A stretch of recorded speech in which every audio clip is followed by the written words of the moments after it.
Hey y'all, we're here at Mighty Fork Bakery to show you how we make our neighbor loaves for our local food pantry, Mother Hubbard's Cupboard.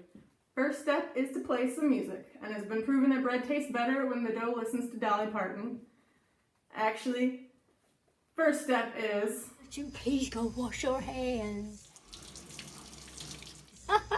And I've actually got to stay focused, not sing along, so the next best thing to listen to is your in-house accordion player.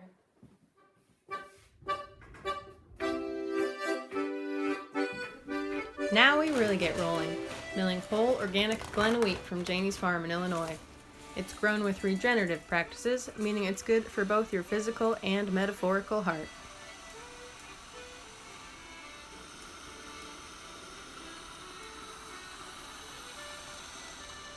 Look at this tasty, tasty dustiness. To the flour, we add a bunch of water, a bunch of starter, a bunch of Polish, and seemingly just a little yeast. Get it all in the mixer and thank machines that we don't have to mix over 100 pounds of dough by hand.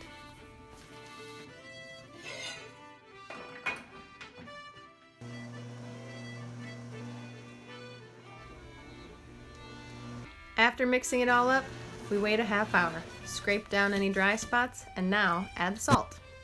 The waiting is a process called autolyse, and it helps the dough gain strength.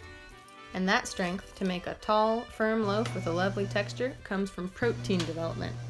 That protein is also known as the sometimes jerk-faced, sometimes misunderstood gluten.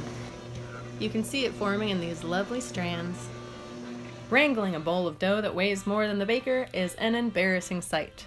Thankfully, friendly bakery gnomes took care of putting it into tubs, so now I've just got to mark its starting point, and we wait for it to get poofy. I let it rest for half an hour while I do the important task that all should abide by, cleaning up after yourself. Now it's time for our first fold. The dough has loosened up and gotten all floopy, so we pull and fold it over from all four sides to help tension keep developing. Now it's a bit of a waiting game to the next fold, so it's a good time to find something cute to pet.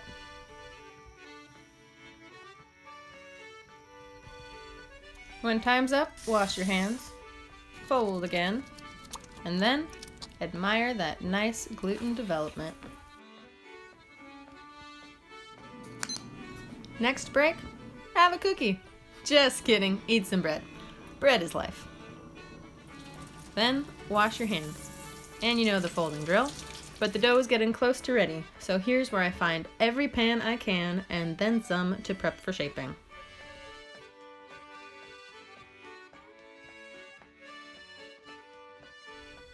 Look at those giant, good dough pillows. Well risen, done with their loafing around, and now time to make loaves. Here I join forces with your friend and mine, water shaping.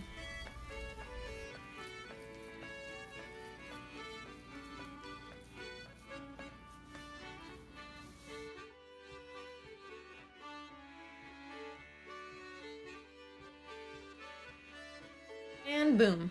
A million hours later, a bunch of loaves are shaped and put down for a nap in their little cradles. After waiting a bit to let the individual loaves proof or poof, it's time for scoring and baking in the big, beastie brick oven.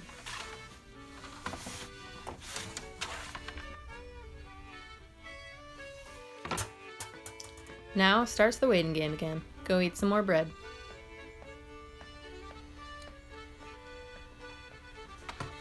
After a few ages, the loaves are bigger, deeper brown, and ready.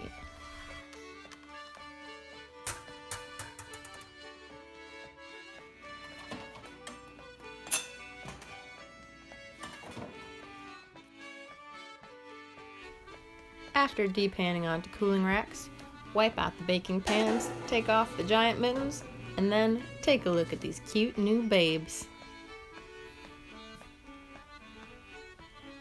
Close up shop, clean up after yourself. Say goodnight to the bakery. Goodnight to the neighbors. And if you didn't end up finishing that loaf of bread, don't worry. Just drop kick it out to the possums and they'll be happy.